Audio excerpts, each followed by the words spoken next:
everyone, welcome to Smart Mouth Beauty. My name is Holly, and today we're going to be doing a two-part series on eyebrows.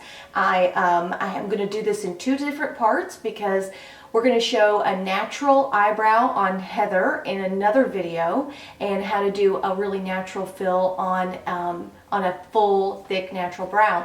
But my eyebrows are quite different, so it does warrant the whole separate video. So a little bit of background about my eyebrows before I remove them and talk you through how to do more of a, I guess it's a fake looking or more precise, heavier brow, or what I would call a stage brow, something that you would maybe apply if you were going to be on stage or doing some theater or, you know, work in a hair salon, whatever. So a little bit of background information about my eyebrows. I had a skin cancer removed from my face a few years back, and it actually took part of my hair follicles. It's something I don't talk a lot about because I'm pretty self-conscious about it, as anybody would be, because it is on my face. They ended up having to remove about a circumference of a quarter size of skin, and it did again include some hair follicles. So hair follicles that have been removed, of course, aren't gonna grow back. So after I completely healed from that Mohs surgery, and you can Google some information about Mohs surgery if you happen to encounter a basal-cell carcinoma on your skin. After I completely healed, it was maybe 6 months, I ended up getting my eyebrows tattooed on. Now, a little bit of background information about facial tattooing. It is quite different from the traditional tattooing that you would on your body or skin, hands, feet, legs, arms, whatever. It's a little different. The tattoos that you would get normally go down deeper into your dermis layer. The facial or permanent makeup tattooing really doesn't go down but a couple of layers of the surface, so it's not permanent. Things like that, especially on your face, are going to be heavily exfoliated. It's going to wear off after time. I'd say I've had my eyebrows done maybe 3-4 times, tattooed 3 or 4 times. They've always faded, which is actually a good thing because brow trends do change. The shape of your brows do change. My eyebrows change depending on if I've had Botox or not recently. So I'm actually really glad that the permanent makeup isn't so permanent. After having said that, as you're in the fade of permanent makeup, you have to do something. So I'm always having to address the color tone of my eyebrows, because when permanent makeup fades, it usually fades to a grayscale tone, which I actually don't mind. But I do end up needing them a little darker. So we're going to do kind of a talk through. In the next clip, I'm going to be removing my eyebrow makeup and kind of walking and talking you through kind of how I draw them on. I do use Anastasia Beverly Hills Dipbrow pomade and the accompanying brush that she sells on her website. It is the only thing that I have found, thankfully, that I use now. I really struggled with this a few years ago before I discovered that Dipbrow pomade. I would get my brows on using maybe a brow wax or a brow powder or even a pencil, and I'm not an oily skinned person, but after a long day they would smear or fade or budge, or it just wasn't long lasting. So I really was frustrating. I'm always very aware of touching my face, or, you know, just giving someone a hug, or, you know, if your boyfriend kisses your forehead and you're just like always thinking, oh well, this is a nice moment, hope he didn't smear my brow. You know, I mean, that's a thing that I think about. It's awful. Sorry, Paul. But now with the Dipbrow pomade, super excited because these babies aren't going anywhere. I have slept with these on, and the next morning, seriously, they look fine. But don't sleep in your makeup. Just saying. If I have to, like if I'm camping. Or not camping. I don't go camping. If you were to camp and you needed eyebrows to look glamorous the next morning, that would be what I would do in a hotel. So let's go ahead and I'm gonna adjust the camera in, and we'll take off my brow and we'll start from scratch, and I'll talk you through it. Okay guys, nice and close and personal. I'm going to clip my hair back so that you can see. I hate it when people are doing videos and don't get their hair out of the... Okay, how's that? Alright, so I'm going to take my brows off. And I always strive for symmetry. Those of you who know me, I am going to really focus on symmetry here. I know the old saying of they're sisters, not twins, but when you have the opportunity to paint them on, you paint them on symmetrically, right? Right. So you're going to see really old faded tattoo markings, and also you'll see this scar. Actually, the guy who did this surgery for me was a plastic surgeon, highly recommended here in Louisville. He did an amazing job. I actually needed nine stitches. I had some internal stitches, but then the external stitches I had 9, and he actually did them in the shape of an arc. He really did it so well, and it healed so well. What I'm dealing with now is that there's scar tissue there, and you'll see that the tattoo doesn't really adhere to that skin. Let me get this dry so you all can see.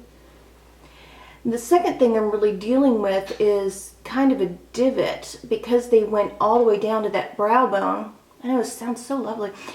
You can see if I turn to the side that that's actually sunken in right there.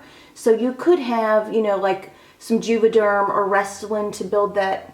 You can see it kind of dented right there.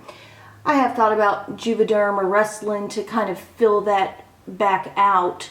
But with this Dipbrow pomade, I get the best success. This really is the key. I do this as step number 2. I put my entire face foundation on and set it with powder, and I go right in with my brows. So because I just wiped off everything, I'm just going to quickly buff a little bit of product back over my brows. If you have oily skin, a tip that I have learned with this brow pomade, because it is a little bit of a liquid to dry formula, that if you have oily skin, you're going to want to pre-powder. I don't have oily skin, so I'm actually going to powder after I apply it. But a good tip that I've learned to get the Dipbrow pomade to adhere to your skin is, for a long-lasting effect, is to powder your surface before you apply the Dipbrow. It really, if you just buff over it really quickly, it does really help if you have oily skin. But I don't, but I do wipe my foundation. When I do my foundation routine, you'll see that I put it everywhere, even my eyelids and over my brows. So I dust over my brows with my foundation. And then I go right in with the Dipbrow pomade. I have one in every single color because my hair color changes all the time, so I've had to invest in these. But today I'm going to be using medium brown. And you can see it's well loved. I've actually hit pan on one of these. I think this one is my second one. So yeah, I have used it for years. I'm first going to brush up my brows. Let me give you a little bit of mapping of what I kind of structurally do. And I'm going to use just a quick clean, what is this, a waxing stick or a popsicle stick or something like that. So let's just quickly map out what I'm going to be kind of doing today. I'm going to use my nose or outer nostril as a reference, and this is something that you can do at home too, when you're even waxing or tweezing your brows at home. So I'm going to use the side of my nostril, go straight up, and that's where my starting point of my brow base should be. The base is the thick part, then you're going to have an arch and then a wing. So anchoring from that nostril over through your pupil and out is where your arch should be. So I'm going to anchor right here through the pupil, which is the black part of my eye, and that's where my arch or tip of the arch should be. using that same anchor, the side of your nose, out to the outside of your eye, where the corner of your eye is, and straight up is where your wing can land, or the tip of your wing. Now, this is just a reference point. This is how to get a good symmetry. Well, if your nose is symmetrical, if your nostrils are symmetrical. Nostrils are symmetrical. Okay, so Heather is laughing right now, I'm sure. So you can do that at the other side. Like that. But there's been a lot of trends out there in regard to the shape of the wing of your eyebrow. So this is just something that you can experiment with on your own face. A lot of the bases of eyebrows right now are really straight. It used to be that the base would kind of arch up as well. And then that way your wing can come down and give you a really sharp arch. But right now on trend, or at least on Instagram, the bases of the brows are really straight, like very, very straight right through here, which gives you kind of a short and stubby wing, which is kind of neat. I've been kind of playing with that. So you can really customize your eyebrows with this Dipbrow pomade and make it look really trendy, or just go with what you like. Go with what looks good on your face, and it's just makeup, so you know, you can just take it right off. It's not a big deal. If you try something, just don't try it at 5 a.m. when you're late for work, and like Heather usually does. Okay, so I'm gonna kind of load up. I don't know if you can see. I'm kind of tapping that in and kind of loading up. The more I kind of tap it, you don't swirl down in here, because that just kind of makes it a little dry and clumpy. But actually, if you tap it, it's gonna kind of moisten up. It's weird, but if you tap it, it kind of makes it a little bit more pliable. I'm kind of raking off the sides of my brush. The first thing that I'm going to do is do the under part of my base. So I kind of start right here above my pupil. I'm not going to start all the way over at the center, or excuse me, at the start of my base, because I don't want that to have the most concentrated part of the product. So you're going to actually see me working back towards it, so that the thickest part, or the bulk of my product, is hitting me in the center. So I'm dipping just a little bit more. Always just start with a little bit. You can always go back and get more. Kind of carve out my wing.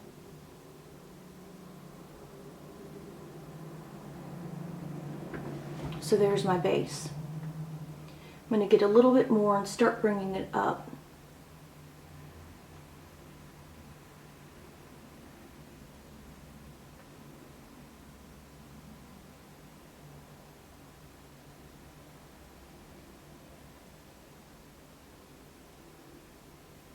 And honestly,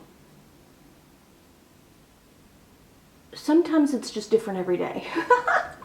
Now, I haven't dipped back into the product. I'm just going to use what's left on my brush, and I'm just going to bring this forward. It's a little bit of kind of an ombre effect, where the brow is a little bit more sparse, and then goes to a little heavier out where the wing is. Now, if I actually had a natural brow, that would be what it is.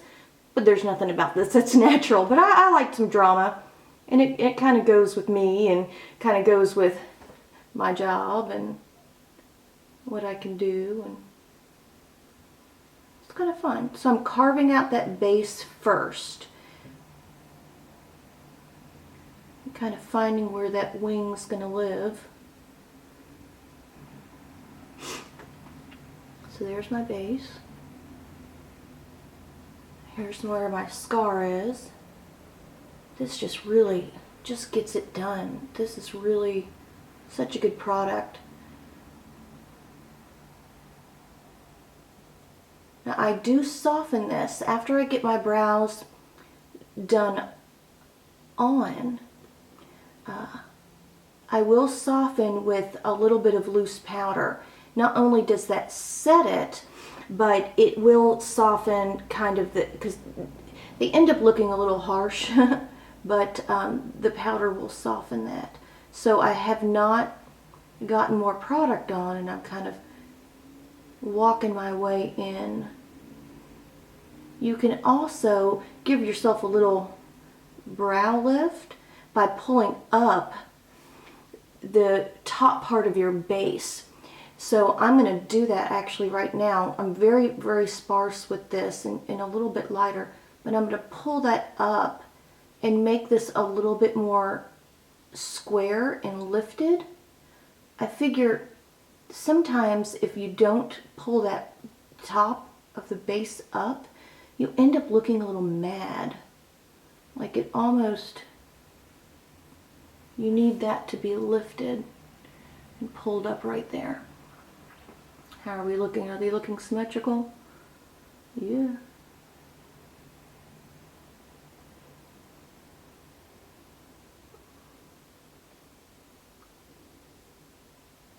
I've done this before. I think this one needs to come down. And sometimes another little tip, I'll just take a clean Q-tip and just stretch that down, and it'll just pull it down a little bit. Kind of sharpen that up. So usually I kind of stop and judge and see where we are. When I first started doing this, it definitely, I think I timed it once. I think it took about 9 minutes, but I have that kind of time in the morning. So I'm going to stop and let that set for just a second. I'm going to be taking just a fluffy blending powder brush. This one is the Delineum Tools 955. I'm going to be using Coty Airspun. It was in my one of my previous videos of my top 5 favorite things. I know a lot of you all have commented on that video about going out to find it. It's kind of hard to find, but once you find it, it lasts like 5 years, So I am just going to dip in there, kind of tap it off a little bit. I'm going to start out at the side and set, I don't know why I start with the wings first, but I do. I'm just tapping that on. Tap it lightly, because if I rush this, if I don't let it set, and the Dipbrow pomade is a little bit still damp, I've been known to stipple that all over my face. It was good. So let it dry a little bit before you powder it, but this will help it, this will dry it all the way. But I just kind of stipple that on. And then, yeah, we're not done. Okay. So then after that, I can get the powder off my eyelash. Then I go back with the other side of the brush, and I kind of, because I have very little hair, I brush up the hair that I do have, but this brush will actually help make hair-like streaks in the pomade. And it helps knock off any powder residue. So I kind of do that.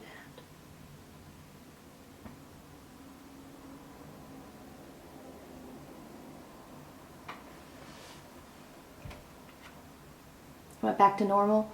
Okay guys, that was it. Again, this is going to be a 2-part series, so this was the first of the 2, so stay tuned for a more natural daytime brow. Maybe this could be something you'd have fun with in the evening, or if you're going to be under hot lights, if you're doing some modeling, or just working in a hair salon. So this is Holly signing off with Smart Mouth Beauty. Thanks, bye!